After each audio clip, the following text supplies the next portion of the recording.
บายFC ที่น่าฮักยินดีต้อนรับเข้าสู่22ไอ้น้องสาวลาวความม่วน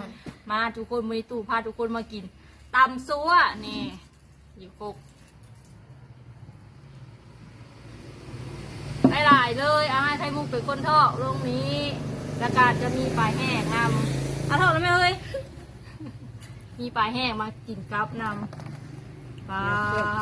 ตัวแล้วก็เด้อนักบะโคกดินนักแน่นนึงเราพี่น้องเนาะอ้าวสีสันหน้าตา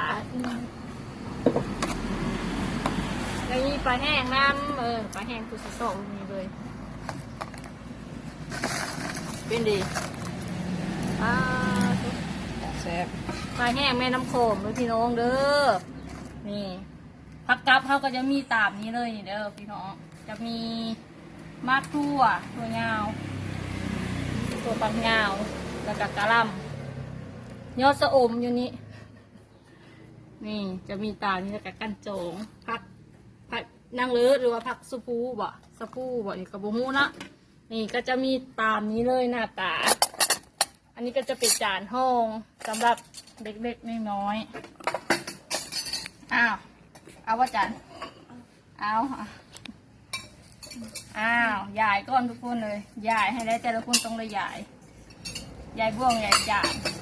มื้อนี้เจเปิ้ลเลิกโรงเรียนไว้มาเข้ากองนำก็จะมีผู้หนึ่งมาเพิ่มใหม่ก็คือน้องตุ๊กตานะทุกคน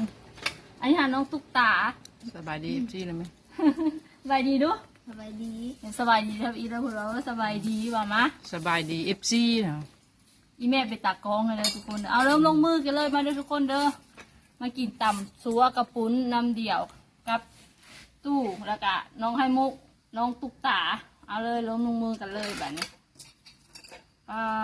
ตู้ละสิขอนุญาตใส่มือเด้อไผ่ลาแล้วเพื่ออยากใส่ทู่ไอ้เพื่อใส่ทู่ตู้สิใส่มือเอาซะวายจานใหญ่จานใหญ่โคตรเอาเลยลงมือเลยกินมักทั่วกันจ้ะลงมือเลย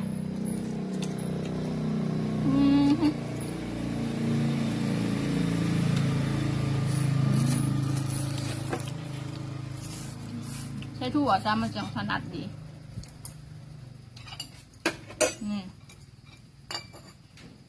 มาพี่น้องเด้อมาแซ่บๆน้ำกัน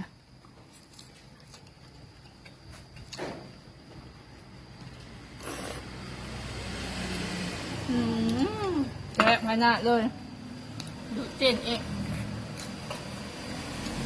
เอาปากหากินแซ่บๆเผ็ดคำใหญ่เดินมาเด้อโทษน้ำลายเฮยแล้วก็น้ำตาแตกน้ำลายแตกว่ามันน้ำตาแตกมา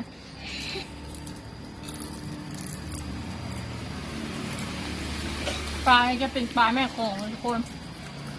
ปลาขาวเมื่อกี้ใจดูเบื่อคักต่อแต่อุ้ยนะใช้มือเลยจ้ะไม่ชัวร์มันบุกคักนะเมื่อนี้ก็จะกินตำซัวมา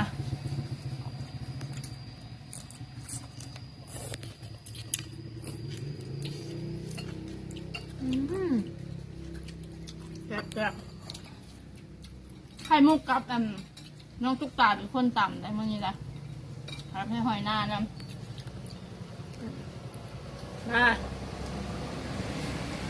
มาเป็นจงแซ่บขนาดเลยสีมือหลานสาวย่านต่ำเข้มปะเพื่อคอต่ำมือนี่ได้เลือดต่ำเข้มปะบ้าบุเข้มนะมือนี้คือขอโซ่สีมือนะมือนี้ละเอานะไข่บุกเอาใส่กระตุกปากนู้เอาเนี่ยจะเอาใส่คำใหญ่ใส่ปากไว้เขาตักเส้นให้ FC กินนำนี่กินให้ FC เบิ่งนู้นนี่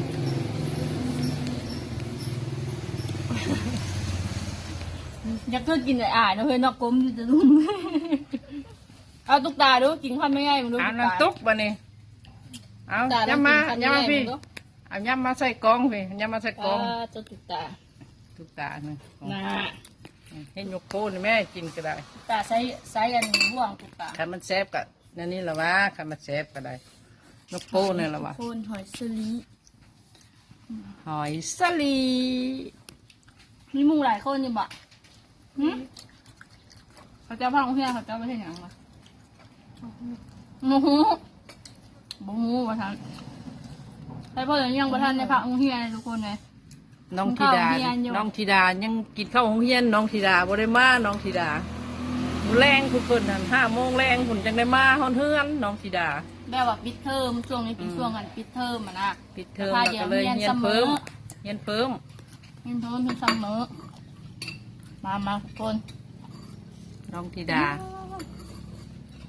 เพิ่นผู้อันเพิ่นผู้เข้าวันซ่องน้ำมันสาวตู้ตลอด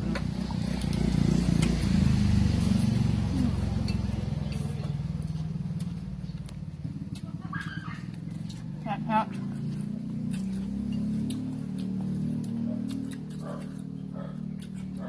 กรอบนะใช่ไหมทุกอย่างมาเลยทุกคนเลยมีข้าวมานำเดี๋ยวไว้ให้ทุกคนเบิ่งมีข้าวมานำทำไว้ให้ทุกคนเบิ่งข้าวมันจะเป็นข้าวปุ่นข้าวรวม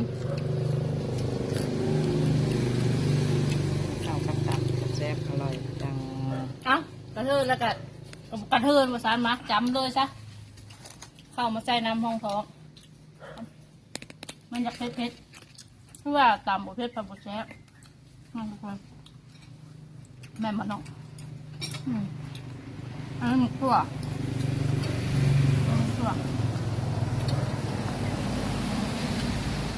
ผักก็มีหลายแนวพูดจนว่าเลือกแนวมันกับชื่อผักอะไรมันจะเป็นผักโสม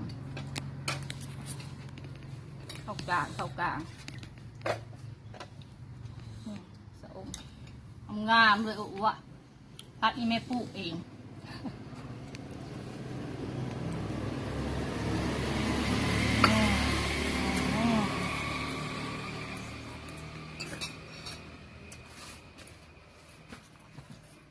แซ่บขนาดเลยอยากน้องๆเด้อพี่น้องเด้อเพราะว่าข้างที่งานนั่นไปเพิ่นนั่นตัดเล็กบ่ตัดเล็กก็สร้างนะขอโทษขออภัยในเวลาเด้อกลับอยู่แคมทางอีกบ่ได้แบบไปอันท่ายให้ทุกคนเบิ่งอยู่ทางอื่นนะเพราะว่าช่วงนี้บึดละฝนบึดละแดดแล้วบ่ฮู้ข้าวก็เลยกินอยู่ในเฮือนเลยแคมทางที่งานนี่แหละ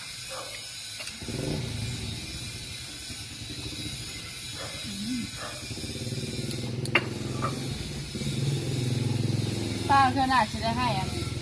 ไข่มุกกับตุกตาต่ำให้แท้แห้ง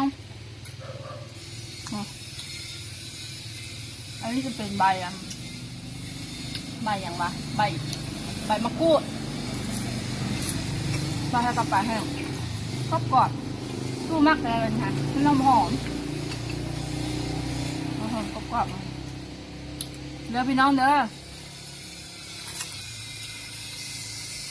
เป็นไงก็บ่มีไข่เปล่าไข่เบาเลยหยางนั่งเดียวเลยอยากกินข้าวบ่หรืออะไร หิวบ่เนาะหิวบ่หรือว่ามันแซ่บแล้วเลยปากบ่ได้บ่เฮ้ยบ่ได้บ่ส่วนพี่น้องFCกินน้ำบ่ สาวๆสาวนี่ มาทุกคนแซ่บแห้ง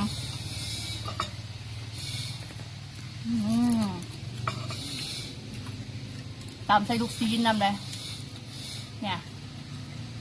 ตำใส่ลูกซีนนำ แซ่บ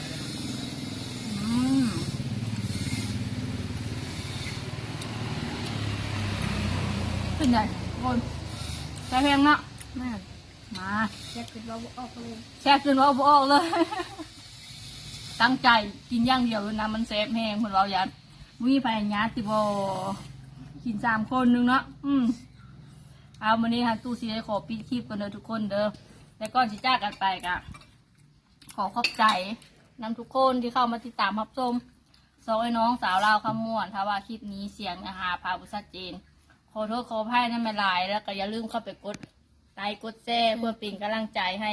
ตู้เฮ็ดคลิปใหม่ๆต่อไปเนี่ยเด้อสำหรับวันนี้ขอตัวไปก่อนเจอกันคลิปหน้าบ๊ายบาย